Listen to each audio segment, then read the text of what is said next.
Here in Sarasota County, lawyers for the Laundrie family filed a motion Monday. They're trying to block a letter written to Brian Laundrie by his mom, Roberta, from being entered as evidence. While in court documents in Grant County, Utah, lawyers there say they have new information about how police contributed to Gabby Petito's cause of death. Manatee County Fire and Rescue will soon start evacuating this area to begin that hazmat operation. Now, this sidewinder arrived this afternoon, and it's going to lift up that propane tank. Earlier in the day, Congressman Vern Buchanan and some county commissioners did a damage assessment tour of the situation. I'm here at the Humphreys Park at the South Jetty in Venice, and as you can see behind me, some typical conditions when you have a storm like this one. Significant ocean swell and large waves crashing onto the shore. Around 150 volunteers are in this Englewood neighborhood in Sarasota County. They're helping pull out debris from homes, much of which has developed toxic black mold. And right over here at this one home, they're helping repair the roof. Some residents here in this Englewood neighborhood say they're upset not only because of the smell, but the unsightliness of this mountain of vegetative debris dumped right across the street from them. They also say that they are concerned about endangered gopher tortoise burrows that are possibly buried underneath it all. With assistance from FEMA, the county has been able to remove nearly 9,500 cubic yards of Hurricane Ian debris from households at several mobile home parks. This is what this lot used to look like, but now it looks like this. Nearly all of that debris is now gone. You can still see the crime scene tape left behind from that day. Police say the victims were inside, but were able to escape shortly after the suspects set the house on fire. The people traffic from last year's Bradenton River Regatta was something the folks here at Jeremiah's did not expect. So this year, they don't want to be caught unprepared, and that's why they've got new plans in place for this Saturday. The officer's body camera video not only shows you the incident from the officer's point of view, you also get to hear the impact and another officer coming to help him. A street surveillance camera, though, shows us a bird's eye perspective of just how fast that car was going and how high the officer was thrown on impact. Now, Sarasota police say they are looking for the driver of this white Mercedes. Tampa Bay's Adaure Achumba joins us now from Venice Municipal Airport, where that plane took off. Adaure, you have learned some new information this evening. That's right. I'm actually at Hygo Park in Venice, and happening behind me, that wreckage of the plane has just arrived at the boat ramp here. I'm going to step out of the frame so you can see what's going on. Authorities are in the process of pulling the plane's wreckage out of the water. That's going to start any moment from now. A crane is standing by, and they are going to take it through here to a secured location in Jacksonville, where the NTSB will continue its investigation into what led to the plane's crash. And if you take a look behind me here, you can see some of the train cars that are propane tanks still standing in upright position on this side of the tracks. But if we swing around to over here, we can get a quick glimpse of one of the overturned tracks still sitting on the track, rather sitting off the track. And we have one of the crew members there assessing the damage. We're told more crew members are going to come into the scene here to figure out how to either put those cars in the upright position or secure or even move the cargo to somewhere safer and avoid any environmental damage. That's right, we are just at the hot zone line here, and behind me here you can see one of the overturned train cars. And like you said, the company representatives tell us that they're planning to bring in those heavy equipment, including what they call a sidewinder. It's sort of like a crane that would help lift up that propane tank and the other cars back on the upright side and set them on the track. Now, they tell us again that the tank is secure because it is a double tank and there are no leaks right now, but concerned folks in this area say they're not surprised this happened. This is one of the art pieces State College of Florida leaders want removed from the exhibition. And over here is a second art piece which depicts a conversation around reproductive rights. Northport police tell me as the city was hunkering down for that Category 4 storm on September 26th, a daughter came home and found her mother dead. Lawyers for the Sarasota Herald Tribune and the Sarasota County Sheriff's Office laid their cases before a judge this afternoon. Now, the hearing today was in relation to that April 1st incident, the shooting incident of a 65-year-old black man named Jeremiah Evans. Now, the two deputies are now identified as Doe 1 and Doe 2. Yes, I have seen a few people wearing masks here, and that's because the stench of the dead fish has overpowered the air here. And red tide conditions are improving in some places, but you can see by the sight of it, it's practically empty here at Lido Beach. The conditions still remaining poor, and you can see here the dead fish littered up and down the coast here at Lido Beach. It's not a comforting sight for people vacationing, and tourists and business owners alike are telling me that they're feeling the pinch. Health officials here in Sarasota County lifted the no swim advisory for Bird Key Park Beach. And take a look at this for a second. We have a dead sea trout, a blowfish, catfish, and this is some scene that you see all over the place. Now, this is an example of why we tell you that red tide is still very much present here, even though in moderate levels now, which is quite an improvement. And this is why city officials now have notified their contractors to start planning, to start sweeping up all this decaying and, I dare say, smelly stuff. 10 Tampa Bay's Adaure Achumba joins us now with more on the familiar sights, sounds, and smells of the county fair. Adaure, I did not expect this. You surprised me. Guys, look, if this was a Wednesday, imagine all the hump day jokes will be able to sneak into the newscast. Up my friend here, Skittles.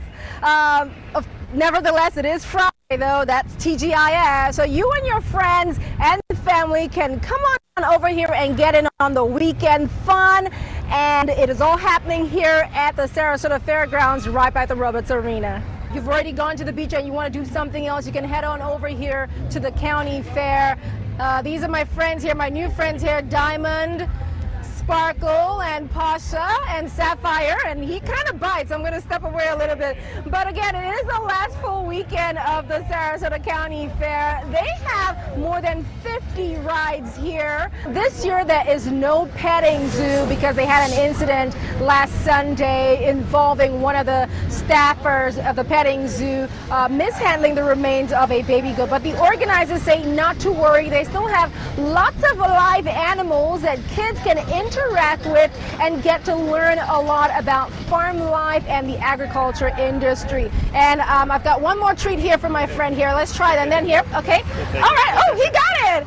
All right. Now reporting live in Sarasota, Adaure Achumba, 10 Tampa Bay. Adaure, you are brave there. And there's lots of food over here. This is indeed the first large event that they're having here at the North Jetty Park. And the trucks have been lining up here since 2 p.m., setting up and getting ready for friends and families to arrive. Now, this is the 4th time Sarasota County Parks and Recs is hosting this event. Matter of fact, this place just reopened last weekend after having to stay closed for a whole month because of damage from Hurricane Ian, which included some flooding. Now, county cleanup crews have been going around and trying to pick up debris here. They gathered tons of vegetation debris and got this place ready and opened up for today. And that's how come we are here today. Great weather, blue skies, and behind me are 6 food trucks serving up some culinary delights. And on that note, guys, I think I'm going to have dinner here. I'm going to walk around and see what they have to offer. They're going to be here till 9 p.m. So you guys can come on and join us because I can't finish all this food by myself. Okay. Now, before I give it back to you here, I learned a new game today. It's called Volley Pong. Does that sound familiar? I'm going to take a shot and see how I do. Maybe I could win a prize. Oh, my gosh. Don't take out the camera. Oh, no. I need one more. Give me that. Let's try it again. There you go.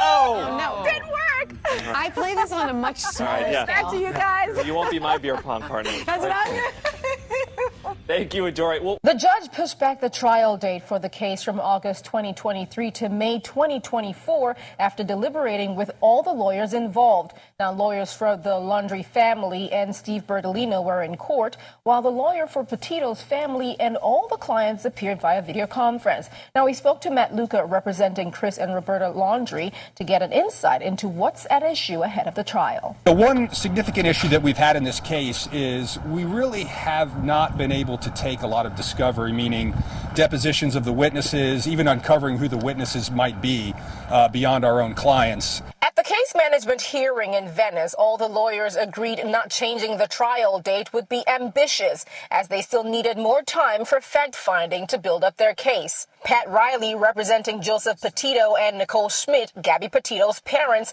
filed a FOIA request to the FBI for information law enforcement gathered during the criminal investigation of Brian Laundrie. Without the FOIA request and kind of knowing all of the issues that there might be, without taking the depositions of the fact witnesses and trying to understand why they did or didn't do certain things, it's hard to sort of say what expert may or may not be necessary. Along with a new trial date, the judge set dates for jury selection and hearing or dismissing other motions involved in this case, including a motion for a protective order over the letter Mrs. Laundrie wrote to her son Brian. Luca and the Laundries want to prevent the letter from being included as evidence because they say the letter was written before Brian and Gabby even took their trip and has no relevance to the cause of action. There definitely hasn't been a judicial determination as to, when the letter was created, but our position is that it was created before Roberta Laundrie authored the letter, and so she knows when she wrote it. And she's filed an affidavit to that effect. In that affidavit, Mrs. Laundrie explained that her quote, "burn after reading," found on the envelope of the letter to Brian was in reference to a book, Burn After Writing, which she said Gabby had given to Brian. She added that the letter was already with the FBI, found amongst Brian's belongings at the home or in the car before his body was found in mid-October 2021. In the studio, Adaure Achumba, 10 Tampa Bay. Okay, Adaure. Some residents here in this Englewood neighborhood say they're upset not only because of the smell, but the unsightliness of this mountain of vegetative debris dumped right across the street from them. They also say that they are concerned about endangered gopher tortoise burrows that are possibly buried underneath it all. Buck and Field is a gopher tortoise sanctuary and a skipjaay bird sanctuary, among other things. Timothy Durning and some of his neighbors say when the county began turning the Buchan Airfield into a debris field, they didn't expect this. Durning also says it's put the gopher tortoise population there at risk. That's a gopher tortoise sanctuary right there, and what they did was they put a perimeter around it so the gopher tortoises starve. So I've got dead gopher tortoises on my land from them starving them out. County officials say the airfield is vital to manage and process vegetative debris removed from right-of-way in hurricane-impacted areas. Now, looking at this, are you concerned that there are some tortoises burrowed under there? Burrowed under there? No. I've never seen one digging out in this area. Sherry Kerbel says at first the site was a concern for her, but after seeing all the trees damaged by the hurricane, the need outweighs her neighbors' complaints. I'm sure if a truck driver saw one, he's going to let somebody know because they were instructed in certain areas not to park. A Sarasota County spokesperson said the site is actively monitored by the Fish and Wildlife Commission's certified gopher tortoise agent and other state and federal representatives. There have been no reports of impacts to any of the tortoises or their burrows. There's nothing we can do about it because it's a state of emergency, and I guess they got, they trump everything. In Englewood, Adaure Achumba, 10 Tampa Bay. The goal of the appeal to get the book out of school libraries failed, but the outcome of the more than 2-hour-long meeting is that middle school students will now need parental consent to check the book out. This is healthy discussion about what's appropriate in our school districts. The book stamped Racism, Anti-Racism, and You by Ibram Kendi and Jason Reynolds is not part of school curriculum. Still, this mom voiced concerns about the book in middle school libraries because she says it promotes critical race theory. This is about understanding the impact within our society, within our children, within their interaction, and also their emotional well-being to take that information in. Following heated discourse by parents and students, I think it's ridiculous for STAMP to be banned, considering the reason, racism.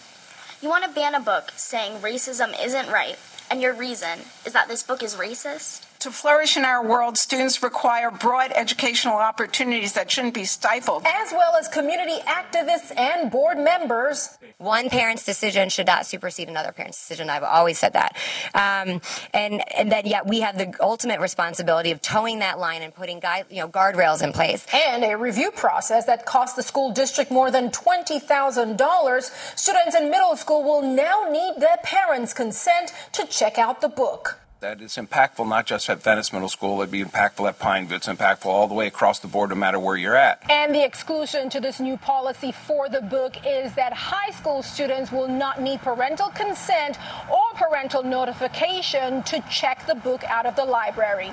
In Sarasota, Adaure Achumba, 10 Tampa Bay. With assistance from FEMA, the county has been able to remove nearly 9,500 cubic yards of Hurricane Ian debris from households at several mobile home parks.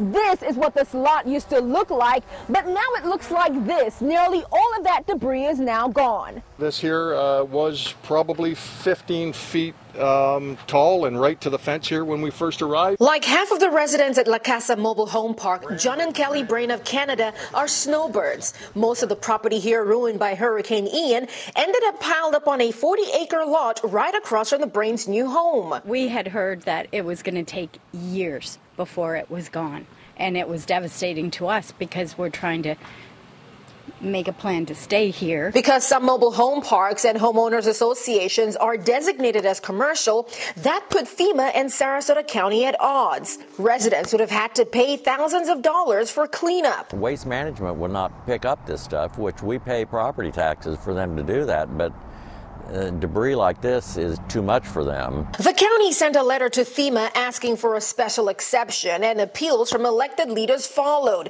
Now the agency has okayed funding debris removal from 13 of 33 mobile home parks in the county. All the mobile home communities were hit so hard. It was really gut-wrenching to see how much damage had been done. We know that that's a frustration for people, and they would like things cleaned up, and for health reasons we want to get that done as quickly as possible. No longer having to see the giant pile of rubbish outside their home is something the Brains are thankful for. No words can express how happy we are that it is being done. Thank you, USA, from Canada.